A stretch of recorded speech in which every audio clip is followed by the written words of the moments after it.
გამარჯობა, მე ჰიტა ვარ და მე 160 IQ მაქვს.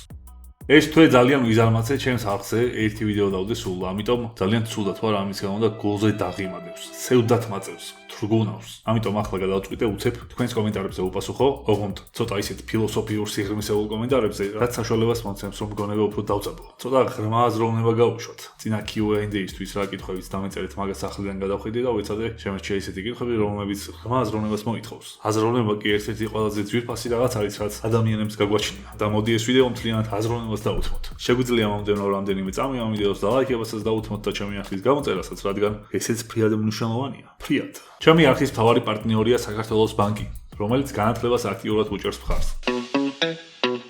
თუ სამყაროს აქვს საზღვარი, რას ნიშნავს ეს და რას უნდა აიყვნებოდეს საზღვრის შემდეგ? გთხოვ მომახვედრე. ამ სამყაროს საზღვარი არ აქვს. თუ ესე ცოტა მეცნიერულად უპასუხებდით, ჩვენ გვაქვს საზღვარი, რაც არის ჩვენი კოსმოლოგიური ჰორიზონტი, ანუ ადგილი საიდანაც ჩვენ სინათლე მოგდის, როგორც დამკვირვებელს. ესე ჩვენ სადღაც ვართ და ყველა მხრიდან მოდის სინათლე და საიდანაც სინათლე ასწრებს მოსვლას, ეს არის ჩვენი საზღვარი. იმის იქეთ საზღვარი არ აქვს. ამას ახლა მე ისე ჩვეულებრივად ვამბობ, რომ სამყაროს საზღვარი არ აქვს, თითქოს ეს გააზრებული გვაქვს ადამიანებს, ან გააზრებადია თითქოს რა არის და რას ნიშნავს ეს სინამდვილეში. რას ნიშნავს საზღვარი არ აქვს, ანუ ხო დამთავრდეს სადმე წესით. ეს ძალიან საინტერესო ამბავია, mind blow-არი ის მომენტიც კი, როცა ამაზე ფიქრში შედიხარ საერთოდ. ბევრი თეორია არსებობს, როგორ შეიძლება რაღაცას საზღვარი არ ქონდეს. ერთ-ერთი ცნობილი თეორია სავეთ არის, რომ სამყაროს მაგალითად უნდა ქონდეს დონატის ფორმა. და დონატის ფორმა თვითონ ისეთია გეომეტრიული ფიგურა, რომ რამდენიც არ უნდა იარო და სადაც არ უნდა მიხვიდე, კიდეში ვერასოდეს ვერ მიხვალ. მაგრამ ეს არ ვიცით. ისე როგორც კიდევ ბევრი რამე არ ვიცით. მაგრამ ერთი ის ვიცით, რომ გონება გვაქვს და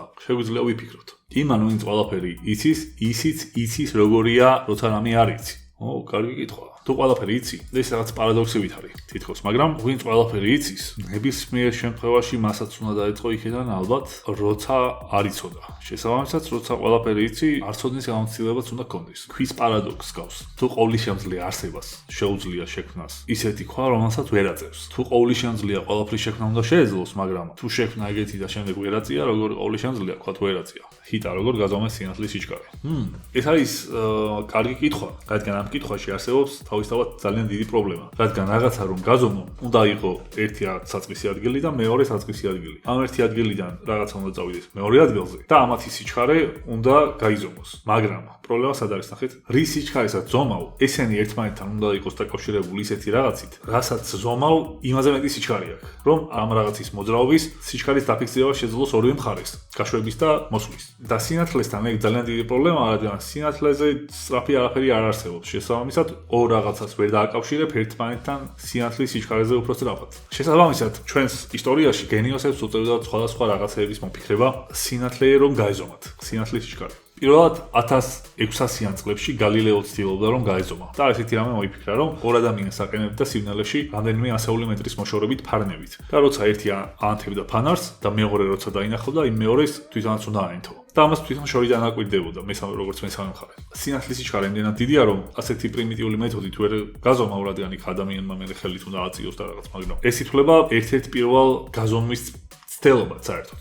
სადღაც 1-80 წლის შემდეგ ოლი რომერი ზომავდა, თუ ოლი რემერი, სინათლის სიჩქარის 1666 წელს და ამას აკეთებდა იუპიტერის მთვარეებზე დაკვირვებით. იუპიტერის მთვარეების დაბნელებას შეისწავლიდა და თუ დედამიწა იუპიტერთან ახლოს იყო, იუპიტერის მთვარეების დაბნელება სხვადასხვა დროიდან ისაზღვრებოდა და თუ დედამიწა და იუპიტერი ერთმანეთისგან შორს იყო, მაშინ იუპიტერის მთვარეების დაბნელება სხვადასხვა დროს მოიცავდა. შემდეგ დედამიწისა და იუპიტერის მანძილი გამოთვალა, შეადარა ამ დაბნელების ხანგრძლივობას, დაახლოებით 22 წუთი ჭირდებოდა იუპიტერიდან დედამიწამდე სინათლის მოსვლას და საბოლოოდ მისმა გამოთვლებმა მოგცა ესეთი შედეგი, რომ მივიღეთ 214,000 კილომეტრი წამში. 214,000 კილომეტრი წამში სიჩქარე სინათლისთვის. ეს იყო პირველი გაზომვა, რომელიც რეალურ სისწრაფესთან ასე ახლოს იყო, რადგან სინამდვილეში არის 300,000 კილომეტრი წამში. და ის გააკეთა 1666 წელს. შემდეგ იყო 1859 წელს ფიზოს ექსპერიმენტი, სადაც ეს სინათლე მოდის ბორბალში გაივლის, რომელიც კბილანებით არის და შემდეგ სარკესად ეჯახება. ამ სარკედან წამოსული სინათლე ისევ აირეკლება და შემდეგ დამკვირვებელთან მიდის. ფიზოს გამოთვლებით სიჩქარე იყო 313,000 კილომეტრი წამში. ეს ცოტა 10-ზე ზემოთ. შემდეგ ეს ფიზოს ექსპერიმენტი დაახლოებით 1 წელიწადში ფუკომ დახვეწა და ფუკომ თითქმის ზუსტად გამოთვალა სინათლის სიჩქარე, რაც უკვე თანამედროვე ტექნოლოგიებით, დედამიწის სატელიტებზე და მთვარეზე არაკლებით იზომება ლაზერებით და ატომური საათებით. თითქმის ეს სიჩქარე 1850 წელს უკვე ვიცოდით ფუკოს ექსპერიმენტების შედეგად. ნახეთ როგორი ამომწურავი ვიყავი. მე კიდე 200.000 გამოწერით ჯერ არ მყავს. როგორც გითხარით, საქართველოს ბანკი ძალიან აქტიურად უჭერს ხარს განათლებას ჩვენს ქვეყანაში. ბევრი სტიპენდიანტი არსებობს და სტიპენდიის მიღების საშუალებების რაოდენობაც ბევრია. აი ამ ვებგვერდზე თუ შეხვალთ მაგალითად, რომლის ლინკიც აღწერაშია, შეგიძლიათ ნახოთ ბევრი პროგრამა, რომელიც სხვადასხვა ასაკის ადამიანს ეხება, თითქმის ყველა ასაკის. სკოლის მოსწავლეებიდან დაწყებული დასრული ადამიანების ჩათვლით. ვისაც გინდათ ცოდნის გაღრმავება, თქვენთვის სასურველი სასტიპენდიო პროგრამები შეგიძლიათ იპოვნოთ აქ. მაგალითად, ფიზიკა, მათემატიკა ან სხვა მსგავსი საგნები თუ გაინტერესებთ, შეგიძლიათ სკოლაში 5-კაციანი გუნდი შეკრათ და სკოლის სახელით გახვიდეთ STEM ოლიმპიადაზე. ამ ოლიმპიადაზე 10,000 ლარია საპრიზო საქართველოს ბანკისგან.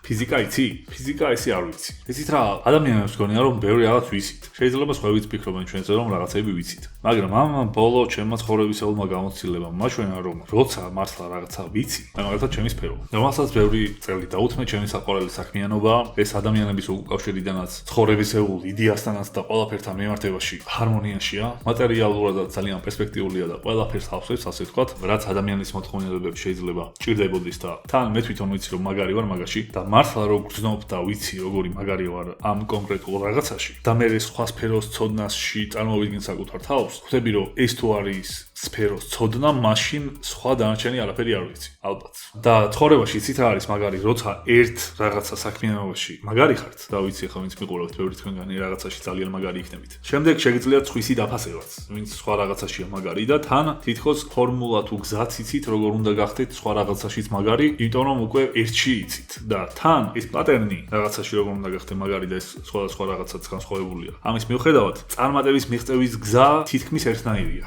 ცოტა მე მგონი აბდაუდად ვილაპარაკე, მაგრამ იმედია გასაგები იყო. და კიდე რა არის იცით, ერთ რაღაცაში რომ ვარ მე მაგარი, ეს მაძლევს იმის საშუალებას, რომ გქონდეს დანარჩენი დრო იმისთვის, რომ სხვა რაღაცეებზე ვიფიქრო უფრო მეტი. თუ არის მაგალითად ჩემი ჰობი ფიზიკა ან მათემატიკა ან ასტრონომია ან რაღაცა ეგეთი, ხო? შემიძლია მაგისთვის დრო მქონდეს, მაგის შესასწავლად. როცა არაფერი არ იცი ცხოვრებაში კარგად, მაშინ ყველაფერი ცუდად იცი. და თან ბევრი დროც არ გაქვს სხვა რაღაცეებისთვის. მოჯობია ერთი რაღაცა კარგად იცოდე და შემდეგ უფრო სხვა რაღაცეებზეც იშილავ. ქართველი იუთუბერები რომ სუპერგმენები ყოფილიყვნენ, ვინ რომელი იქნებოდა? ბასტო იქნებოდა Mr. Fantastic. ჰალკი იქნებოდა ჰალკი. მახარა იქნებოდა გრუტი. I'm Groot. I'm Groot. I am Groot. I am Groot. და რაბანა იქნებოდა ყინვის კაცი. შესანიშნავი ოჯახიდან. რეიტუს რომ ეწევს. სად არის ჩემი სუპერ რეიტუსი? ეს ძალიან საინტერესოა ისე. სხვებზეც კიდე მოვიფიქრებდი, მაგრამ მე მოვიფიქრებ კიდე. უკეთესაც რომ შევუხამო. გამარჯობა, პირველ მართლა კი ამ მომენტში რას ფიქრობ AI-ზე და შენი აზრით მომავალი უფრო კარგი იქნება AI-ით თუ AI-ის გარეშე. ადლობა მეგობარო. AI ახლა ჩვენთვის არის ძალიან დიდი გამოწვევა და ცხოვრების სტილის შეცვლა. და AI-ის გამოგონება და ასე ხელმისაწვდომობა ყველასთვის ყველაზე დიდი ცხოვრებისეული ცვლილებაა ერთ-ერთი ბოლოს რაც კი მომხდარა. ან საერთოდ რაც კი მომხდარა. მაგალითად, როცა ინდუსტრიალიზაცია ხდებოდა და ქარხნები შეიქმნა პირველად. მაგალითად, ტანსაცმლის წარმოებელი ქარხანა, სამქერვალო თუ რაც არის. რომ ადამიანები მანამდე სათითაოდ თითო ტანსაცმელს აკეთებდნენ და მერე უცებ ქარხანა შეიქმნა. ან ეგრე ყველა სხვა რაღაცის რასაც ვიყენებთ. ან ძალიან დიდი განვითარება იყო კიდე როცა დენი შეიქმნა. წარმოიდგინეთ, ჩვენ ვცხოვრობდით ახლა პერიოდში, როცა დენი იქნება და ვიღაცებს აქვს ძალიან ცოტა ადამიანს და ფიქრობდეთ, რომ აი დენი რო იყოს ყველა სახლში. ან დენზე რომ მუშაობდეს, რავი, სხვადასხვა რაღაცეები. საერთოდ მანქანას რო წარმოიდგინენ, რომ ჯერ არ არსებობს, მაგრამ იცი რომ თეორიულად შესაძლებელია. ცხელი წყალი სახლში სულ გათბობა. აი რამდენი რაღაცაა დენის არსებობასთან ჩაბმული. დენით დედამიწა და დენის გარეშე თითქმის სხვადასხვა პლანეტა. ეგრე კიდე ყველაზე დიდ გადატეხად ადამიანების ცხოვრებაში ითვლება ინტერნეტის შექმნა. ადამიანი ინტერნეტის და ადამიანი ინტერნეტის გარეშე არის სხვადასხვა სამყარო საერთოდ. AI-ის შექმნაც არის მახელა პროგრესი. უბრალოდ ჩვენ ვინც უკვე დასრული ადამიანები ვართ და AI ახლა იქნება ჩვენთვის ეგ არის ძალიან უცხო და თითქოს საშიშვი და ბუნდოვანი, მაგრამ ბავშვები ვინც ახლა თოთოები არიან ან მომავალში დაიბადებიან, იმათთვის AI-ისთან ერთად ცხოვრება ისეთივე ბუნებრივი იქნება, როგორც ჩვენთვის იყო დენით ცხოვრება. რომელი ფილმის სიუჟეტი მოგწონს. იცით რა, ადრე ვფიქრობდი, რომ ფილმებში და წიგნებში არის ისეთი ისტორიები, რომლებიც ძალიან ექსკლუზიურია და ძალიან გამორჩეული. რომ აი ეგეთი რამდენიმე მოხდა სულ დედამიწაზე და მაგის გამო დაიმსახურა, რომ წიგნი ყოფილიყო ან ფილმი ყოფილიყო. მაგრამ ნელ-ნელა რაც გავიწარდე და ვაკვირდები ჩემს გარშემო რაღაცეებს, ათისავებზე, მეზობლებზე, ადამიანებზე, ვისაც უბრალოდ ვიცნობთ, ესე ამბავი რაც ვესმის ახლობელი ადამიანისგან ან ნაცნობისგან უბრალოდ. ხვდები, რომ წიგნებში და ფილმებში რა ისტორიებიც და სიუჟეტებიც მინახავს, ეგენი არაფერი არ არის. საერთოდ არაფერი არ არის. ისეთი სიგიჟე ამბავი შეიძლება გადახდეს ადამიანს მაგალითად, რომელიც ჩვენს გვერდზე ცხოვრობს. რაც შეჯამებულად რომ თქვა, ჩვენი ყოველდღიურობა უფრო სიგიჟე და საინტერესოა, ვიდრე ფილმები და წიგნები, რომ რაღაც შეაჯამო ერთად. და კიდევ უფრო შეჯამებულად რომ თქვა, თითოეული ადამიანის ცხოვრება იმდენად საინტერესოა, მაგის ისტორიებად დაწერა ან გადაღება ფიზიკურად ვერ მოესწრება. და როგორც ასე ვთქვათ, საინტერესო სიუჟეტს თუ ეძებ, გვერდით რომ გაიხედო, ბევრად მარტივად იპოვნი. როგორია ბოღმიანი ადამიანი. ბოღმა არის საწამლავი. თან როგორ საწამლავი იცით, მხოლოდ შენ რო გწამლავს. სხვას არ ეხება, შენ რო ბოღმა გაგაჩნია ვინმეს მიმართ. ეს შენ თავში არსებობს მარტო, შენ გწამლავს და ის სხვა ვერ გზნობს, ესე ვთქვათ. თან ბოღმა რაც ეგემართება ადამიანს, ხო ალბათ სხვის წარმატებაზე. სხვისი წარმატება ისე უნდა გიხაროდეს, როგორც საკუთარი წარმატება. ეს ერთი შეხედვით ასე ძალიან ძნელია, მაგრამ მიღწევადია მაინც. და სხვისი წარმატება რომ გიხაროდეს, ეს შეგიძლია დაიწყო მაგალითად ჩვენთვის ძვირფასი ადამიანებისგან. შენი ოჯახის წევრების წარმატება უნდა გიხაროდეს, შენი მეგობრების, ყველა ადამიანის, ვისაც იცნობ. თუ ვინმე არ გევასება, იმის წარმატებაც უნდა გიხაროდეს. ცხოვრებაში ერთ-ერთი ყველაზე საშინელება რაც არსებობს, არის მეგობრის ან უახლოესი ადამიანის წარმატებაზე რომ იბოღმები. აი, ძალიან წუხარ ყველა ადამიანზე, ვისაც ეგ იმართება. სხვების წარმატება რომ გიხარია, ეს ცხოვრებას იმდენად ამარტივებს და ლაღად აქცევს. გეგონება ესე რაღაც ვიდეო თამაში რომ ჩართო და ხო ძალიან დიდი განსხვავებაა იზიზე თამაშობ, ნორმალზე თუ ჰარდზე თუ რაღაცა იგიცი. აი, თუ სხვების წარმატება გიხარია, ფაქტობრივად შენი ცხოვრება იზიზე გადადის და ყველაფერი მარტივი ხდება შენთვის. ამიტომ ბოღმა დაიკიდეთ, შური დაიკიდეთ, ეგეთი რაღაცები ყველაფერი დაიკიდეთ, გიხაროდეთ უბრალოდ სხვების წარმატება. ეს ვიყავი მე, კოუჩი, ჰიტა. კურსებს დავდებ მალე. როგორ უნდა გახდეს ჩვენი ცხოვრება ყოველდღიურობაში უკეთესი და პრაქტიკაში.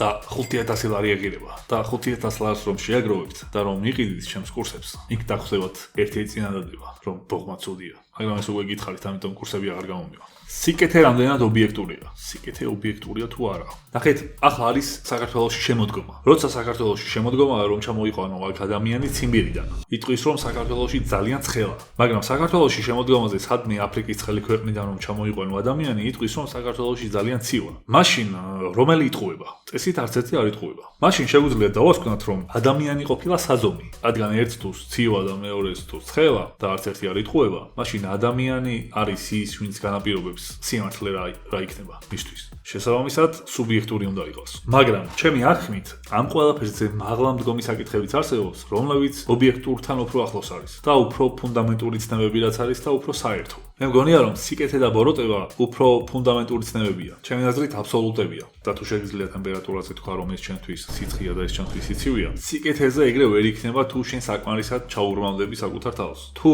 საკმარისად ჩაუღრმავდები საკუთარ თავს, ჩემი აზრით, ყველა ადამიანი წამსის, რჯულისა და გეოგრაფიის მიხედვით სადღაც ერთ დონეზე უნდა დადიოდეს. მაგრამ ეს მოითხოვს ძალიან ბევრი შეკითხვის დასმას და ძალიან დიდი აზროვნების პროცესს, რომ აზროვნებით რომ უნდა დაადგინო, რა არის სინამდვილეში სიკეთე. წელს მერაბ დვალიშვილმა 3-ჯერ დაიცვა კამარი. მეოთხედაც თუ დაიცვა ახლა, გახდება ისტორიაში პირველი ადამიანი, რომელმაც ერთ წელში 4-ჯერ დაიცვა ჩემპიონის კამარი. და ეს იქნება ჩვენი მერაბ დვალიშვილი. მეოთხე დაცვაზე ეჭხუბება რუს პეტერიანს, რომელსაც წინა ბრძოლაში მოუგო მოტეხილი ხელით და ეს გულზე საქართველოს სტატუტს მაშინ გაიკეთა. რუს მებრძოლთან უნდა საქართველოს დროშის შესვლა და დროშის შეტანა აუგრძალეს და გულზე გაიკეთა სტატუ, ამას ხო ვერ ამიგზავებენო. ეს რუსი მებრძოლი პეტერიანი მსოფლიოში ერთ-ერთი უძლიერესი მებრძოლია, მართლა, ობიექტურად. თუმცა ჩვენს მერაბს გულშემატკივრობთ და ისედაც ხომ არ ეკადრება წაგება და ისტორიაში ვინც კი ყოფილა მებრძოლი, ყველა გოუთებში უკვე ჩაეწერა და ეხლა კიდე პოზიციებს იუმჯობესებს. და განსაკუთრებით ეს მნიშვნელოვანია, რადგან მისი ოპონენტი არის რუსი და რუსეთის დროშით გამოდის. ასეთი ამბავია კიდე, სეტანტამ გააკეთა ახალი ორგანიზაცია რკენა,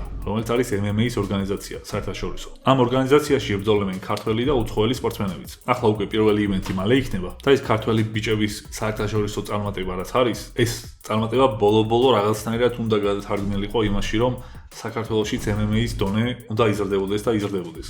იზრდება მართალია ბოლო პერიოდია, როგორც ცოდნის, ასევე იმ ადამიანების რაოდენობით, ვინც ვარჯიშობს და ამ კუთხით ფიქრობს კარიერის გაკეთებაზე, თუმცა ახალი ორგანიზაციების შექმნა ამაში ერთ-ერთი ფუნდამენტური ნაბიჯია. რომ ქართველ მებრძოლებს გქონდეთ მეტი ასპარეზობის საშუალება და განსაკუთრებით უცხოელ მებრძოლებთან. რაღაცნაირად გამორჩეული უძლიერესი გენეტიკა გვაქვს ქართველებს და ეს რაღაცა აბსოლუტური გადაჭარბებული ნაციონალისტური შეხედულება არ არის, ობიექტურია. სოფლიოს ყველა რეიტინგში ყველაზე უძლიერეს ადამიანს შორის, 3 ადამიანს შორის 2 ქართველია და 1 კავკასიელი. და ახლა მერაბი ჭუბის შემდეგ უდიდესი ალბათობით პირველიც და მეორეც იქნება ორივე ქართველი, pound for pound-ში. ეს არის სრული mind blow, რომ 8 მილიარდზე მეტი ადამიანი არსებობს დედამიწაზე და ჩვენ 3 მილიონიან ქვეყანაში სოფლიოს 2 უძლიერესი ადამიანი გვყავს. თან უძლიერესი სხვა რაღაცეებში კიდე შეიძლება ესე პირდაპირ არ გამოიხატებოდეს, მაგრამ ეს არის ჭუბი. ჭუბი არის ადამიანის ფუნდამენტური თანდაყოლილი, შეიძლება ითქვას, პროცესი, რადგან ადამიანი რაც არსებობს, ჭუბი და ძალაში შეჯიბრივი მოერევა ან რაღაცა ეგეთი, ყველაზე პირველად ეგ შეიქმნა, სანამ ადამიანი ბურთებს და ეგეთ რაღაცებს მოიგონებდით. და ამაში რო ხარ, ესეთი დომინანტი, ეგ პატარა ამბავი არ არის ნამდვილად. როგორ უნდა მიხვდე რომ არსებობ? ხეთ როგორი კითხვა? არსებობა ძალიან რთულია რომ დაუმტკიცო საკუთარ თავს, ისევ შენ საკუთარი არსებობა. ერთი მარტივი მეთოდია რომ ესე უჩქმიტო საკუთარ თავს. კარგი, მოდი უფრო სერიოზულად მივადგეთ. ესე ჩვენთან ვინმე რომ მოვიდეს და რომ გითხრას რომ ჩვენ არ ვარსებობთ და ყველაფერი რაც ვიცით რამდენიმე წუთის წინ ჩაგვიწერეს თავში. ჩვენ ეს არ მოგვეწონება და ვეცდებით შევეწინააღმდეგოთ, მაგრამ რითიც არ უნდა შევეწინააღმდეგოთ, ყველა არგუმენტი იქნება ფუჭი. რადგან თუ ვიტყვით რომ რავი მე ოჯახი მყავს, ოჯახი მახსოვს როგორ ვიზრდებოდი, ვიპასუხებენ რომ ეგეც ჩაგვიწერეს, მაგალითად. თუ ეტყვი რომ აი შრამი მაქვს რომელიც 10 წლის ასაკში რაღაც დამემართა. გეტყვიან რომ ეგეც ჩაგვიწერეს. შენ ისტორიიდან რაც არ უნდა გაიხსენო, ეგეც ჩაგიწერეს ყველაფერზე იმუშავებს. ძალიან გაჭირდება იმის დამტკიცება რომ ეს ასე არ არის. ლოგიკური მსჯელობის პირობებში. ამაზე როცა ფიქს ჩაუღრმავდებით, რაღაც მომენტში თითქოს გაიჭედები, რადგან თითქოს გამოილება ყველაფრის მტკიცებულება რომ შენ არსებობ მართლა. და მას ცოტა ძალიან ისე რომ შეყვე კაცრად. სხვებთან ლაპარაკი ან კომუნიკაციაც კი არ დაგეხმარება მაგაში, რადგან ის სხვებიც შეიძლება შენსავით არიან, ან საერთოდ შენი გონების ნაწილი არიან. ახლა შეიძლება ძალიან გაუტიეთ, მაგრამ დავბრუნდეთ ისევ აზროვნების ჭრილში. მაგრამ პოზიტიური ამბავის ადიმალება ამ ყველაფერში ნახეთ.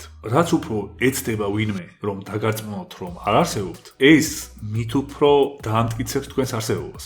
ანუ რაც უფრო ფიქრობ იმაზე, არსებობ თუ არა, ეს არის ერთადერთი მომენტი, როცა შეიძლება დარწმუნდე, რომ არსებობ და იგრძნო. და კიდევ ნახეთ რა არის. თუ ვიღაცა თქვენთან მოდის და გარწმუნებთ იმაში, რომ არ არსებობთ, ის ვიღაცა ამას მხოლოდ იმ შემთხვევაში იზამდა, თუ კი მართლა არსებობთ. რადგან რომ არ არსებობდეთ, თქვენს არარსებობაში დარწმუნებაც არავის დაჭირდებოდა. ეს ყველაფერი ახლა შეიძლება ვერ თქვენგანს აბსოლუტურ სისულელად ეჩვენება და მე მესმის თქვენი. თუმცა ერთ კაცს უთქვამს, სიცოცხლეში ერთხელ მაინც შეძლების დაგვარად აუცილებელია ყველაფერში დაეჭდე.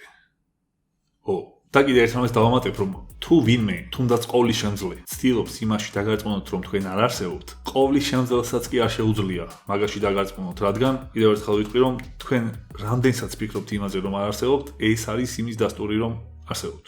მეგობრებო, თუ თქვენ ან თქვენი ახლობელი ვინმე აპირებთ საზღვარგარეთ მოგზაურობას, ეს ამბავი უნდა იცოდეთ, რასაც გეტყვით. შეგიძლიათ გამოიწეროთ selfies travel list-ი და მეგაბაიტების ხარჯვის გარეშე გულიმიტოთ და უფასოდ გამოიყენოთ საზღვარგარეთ Google Map-ი, Messenger-ი და WhatsApp-ი. ეს ყველაფერი იმისთვის არის საჭირო, რომ თუ უცხოეთში ყოფნის დროს ან Wi-Fi ვერ დაიჭირეთ, ან ინტერნეტი გამოგელიათ, არ დაიკარგოთ. რადგან თითოეული თქვენგანი ძვირფასია.